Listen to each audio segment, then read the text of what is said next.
Hi everybody, this is Erica, and as I stated in a previous video, I am on a year-long makeup no-buy, and I started it I think in around September, so it's going on to 3 months now that I have not bought makeup. I bought one thing, which was an eyeliner, and it's just replacing an old eyeliner, but I can watch makeup videos, makeup hauls, see some of the newest products that are out there, and I don't feel any urge to buy makeup. So just what had happened to me was between like 2023 and then late 2024, I realized I had spent well over $2,000 on makeup, and for me that is just too much. It was just too much. It created a feeling of clutter in my life and this excessive consumption that I just really didn't enjoy.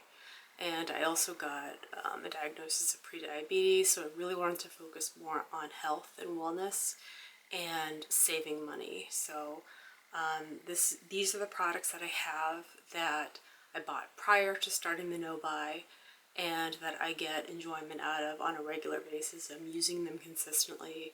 I really did kind of like an audit of my makeup collection and found the products that I'd even kind of forgotten about because they were kind of shoved in the back, or products that I was, continuing to buy. So the first one would be the Naked palette.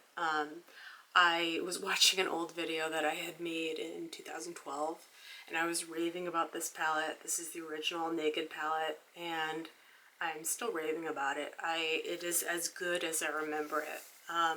So it's got just a beautiful array of nude satin shadows and a few mattes, and it's very versatile. So you can create a very wearable daytime look, and you can also create, like a more dramatic smoky eye using this palette. It's just, the satin shimmers are just absolutely gorgeous, and it's just something that I don't think is easily duped. I haven't really seen it easily duped by any other brands. So it's just a favorite, and it's something that I use almost every time I apply makeup. So definitely do not regret this purchase, even though it did go up since 2012 in price, but definitely feel like it was worth it. Another product I bought, and this is going to be controversial considering what's going on with Patrick Ta, but it was the Major Dimension 2 palette that he came out with, and I've examined my palette a few times and do not see any signs of mold. So I use it. It has given me pause on whether to buy any more of his palettes, but this one is just, I really loved it from the get-go. It was a great array of mattes and shimmers, and the shimmers are just really pearlescent and beautiful. I don't use it a lot, but when I do use it, I kind of think this is just a really great palette. There's very little fallout. The color payoff is great. And so far I have not seen any of this alleged mold that they're claiming is in his palettes. Another favorite that I have repurchased a few times is the Natural Nudes palette. Now I have this in my makeup artist bag for bridal makeup, and I find it so versatile. It is kind of some pinks, a lot of nudes, very well edited, some shimmer shadows. So you can create a lot of different looks with this that are very just kind of elegant and classic. Just a very well edited palette. I keep buying it because of the versatility and the quality of the shadows, and it's just something that I really enjoy. Another product that I have for myself is the Fenty Soft Lit foundation, and I really love this foundation because it does give a luminous quality to the skin without looking oily or greasy, and so that's a really tricky thing. I do have oily skin, and so using something that's very kind of luminous or anything like that, I try to steer clear from, because it can really accentuate the oiliness. But this is a perfect kind of subtle luminosity that just doesn't seem to accentuate anything like, pores or, fine lines or anything like that. It just goes on really, just smooth and beautiful, and it stays all day. It also has a great neutral undertone. It's not too warm, it's not too cool. It's just very skin-like. So it's definitely been probably my favorite foundation that I've bought. Another favorite was the Dior Forever foundation, and I did run out of that shortly after embarking on a no-buy, so I will not be repurchasing that for a while. Hopefully it's still around in 9 months, but another favorite has been the NYX Buttermelt Bronzer and the NYX Buttermelt Blush. And I like these because they are just so silky smooth. They impart a beautiful pigmentation to the skin. You don't have to apply a lot to get color payoff and to look kind of more bronzed with the Buttermilk bronzer. It's just very smooth, satiny, goes onto the skin beautifully, lasts all day, doesn't get patchy. The Buttermilk blush is, the only criticism I've heard of these blushes is that they're like almost too pigmented. But so you do have to kind of go in with a light hand, but they can be a little bit intense and you kind of have to be careful about how much you apply. But they apply beautifully, they don't get patchy on you either. They're not quite as silky smooth as the formula for the bronzer, but I do like them, and at $10 you really just can't lose.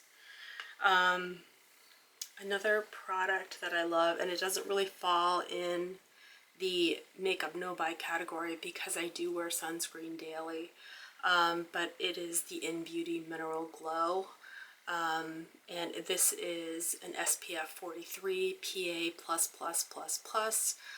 It has broad spectrum protection, a PA rating of 4 pluses, which means the aging rays are blocked out pretty significantly. It also has blue light protection and antioxidant protection. It's more pricey at I think $43 than what I normally spend on sunscreens, but it's just the way it goes on. It is, I don't know how they did it. It's a mineral sunscreen, but it's virtually weightless. It just goes on so light and blends right into the skin. It doesn't pill under makeup. It just adds a beautiful kind of like lightly pearlescent glow to the skin without looking like Tin Man. It's just a beautiful sunscreen, and I absolutely love it, even though most of the sunscreens I've gone for now are you know, Korean or Japanese sunscreens because of the light texture, but this one is definitely very close to those in feeling and texture. Another product that I love is the One Size translucent powder. I cannot rave enough about this. It is just like putting a filter over your skin. It doesn't look powdery on the skin at all. It doesn't settle into anything. It just looks like you put an airbrush filter on your skin. It's just absolutely beautiful. And I love this product. Every time I use it, I'm impressed. And it's just kind of like Laura Mercier, who like this just really blew her product out of the water, and it's definitely my holy grail powder. Another product that I bought was the L'Oreal Lumi Lait Liquid Blush, and I bought a few of these. I really like this because the color payoff isn't super intense and you have playtime with it, so you can put it on and it's a little bit liquidy and kind of light, and then you can build it up slowly, so it's not like this big patch of color that kind of doesn't blend out very well and you have no playtime. You can really work with this blush and make it look very luminous on the skin, and it just builds up the color intensity as much as you want to, so definitely have enjoyed this. And I don't buy fragrances, but the only fragrance I'll buy is Ralph Lauren Blue. This is the one for women. It's not Ralph Lauren Blue Polo or something like that. This is the one for women. I am not great at talking about notes on perfumes, but it doesn't smell like perfume. You don't feel like you're wearing your grandmother's perfume. It's like a very clean, lightly powdery, classic scent. And the first time I smelled it, I just was like, this is the scent that I want. I've repurchased this a few times, and I probably will continue to repurchase it when I run out. But again, that'll have to wait 9 months. So yeah, this is just an absolutely beautiful perfume, and the only one that I purchase. And another one is the Makeup Forever HD Skin Foundation. And I really fell in love with the original Makeup Forever HD foundation. I was much younger when I bought it, and it was the first time. I was an 80s kid, so I grew up wearing foundations that didn't match me, that were usually too light, had a really pink undercast, separated, things like that. This just really, between the undertone and the tone of it, just completely matched my skin, and I finally felt like kind of seen by the beauty industry for, you know, just being, you know, Asian and having a different undertone than other people have. So this is always going to be a love for me, and I really like the way it wears. I like the way it looks. It's just a great foundation. And let me see, I've started using lash growth serum, so I use actually the $16 JOAH lash growth serum, and I was going to do a video on it. It did make a difference in my lashes, but my lashes will never be extraordinary. I have the classic Asian stick straight lashes that are very short.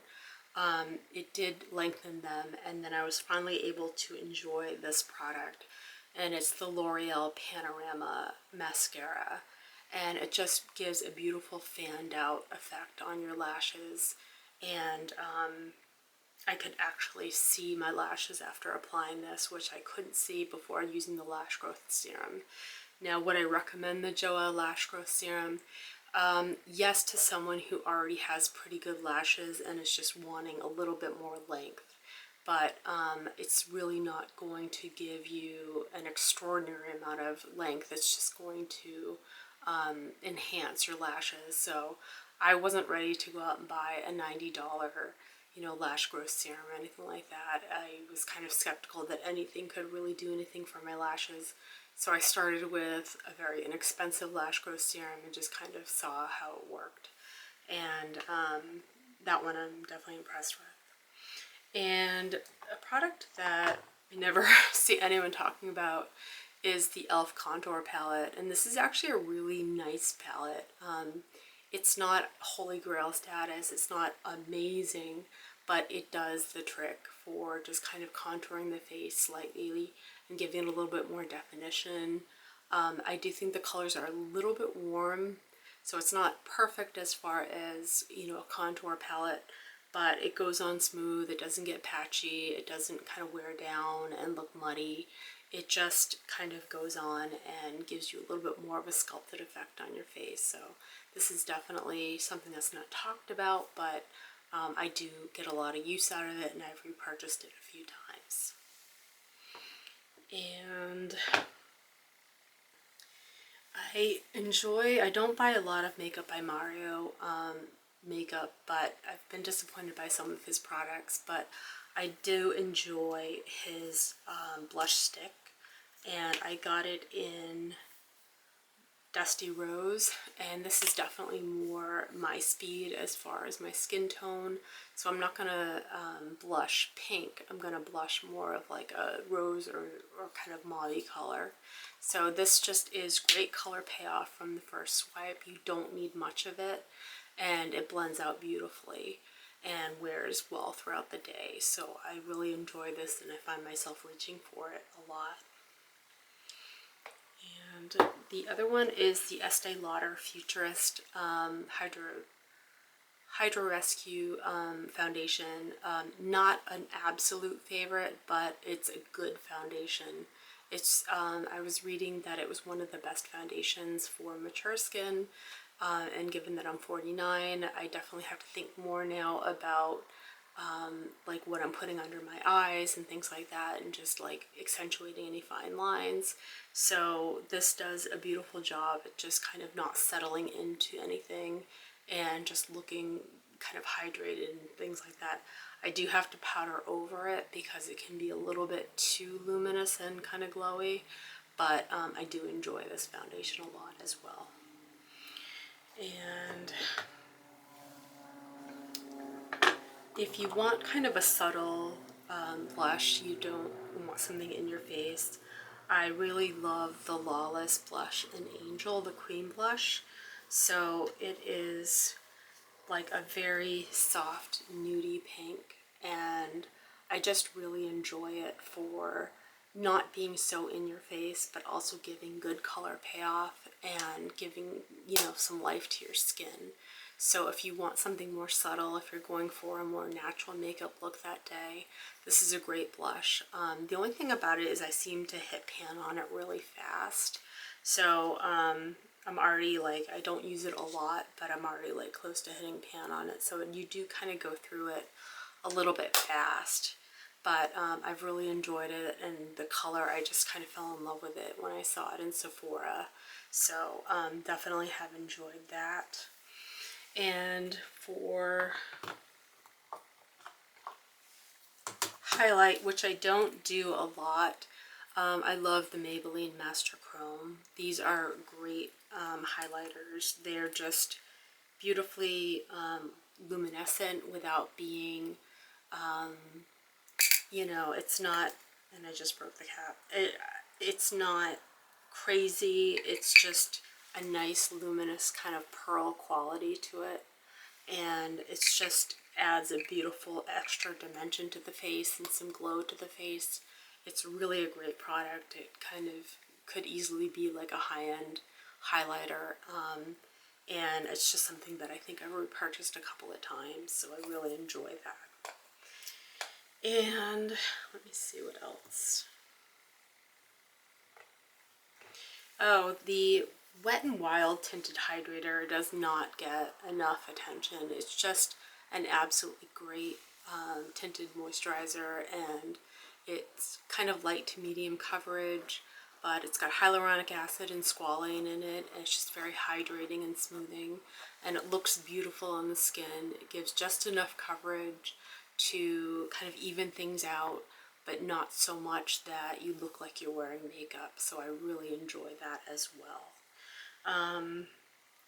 And the Revlon blushes, I don't think get enough attention for how good they are. I got mine in Very Berry. It was a great fall blush to wear. The texture is silky smooth, and it is super pigmented, so you only need a tiny bit to get like the color payoff that you want. So it was for me like a great fall blush that I wore consistently. I'll probably wear it like in the winter and stuff like that. So it's very complimentary to my skin tone. Just a beautiful blush. But if you don't want to go for something this deep, I definitely recommend some of the lighter shades that they offer. The blushes are actually very good, so they don't get enough attention. And the one thing that I keep repurchasing is the L'Oreal Infallible Pro Last Eyeliner. This is a great eyeliner. Now I have oily eyelids and oily under eyes, so I can get raccoon eyes really easily. This glides on super creamy. It's one swipe and you're done. You don't have to keep going in to get color payoff. It's super jet black. It reminds me of the Urban Decay 24/7 Glide On pencils, but at a fraction of the price. And it just doesn't, you know, there's a little bit of wear down as the day goes on if you're wearing it for a long time, but I've never gotten that kind of like raccoon, like totally worn down look on it. It tends to hold very well, and it lasts all day. It's just a beautifully pigmented and creamy formula. So this is something that I think this was the only purchase I made between September and now that qualifies as makeup.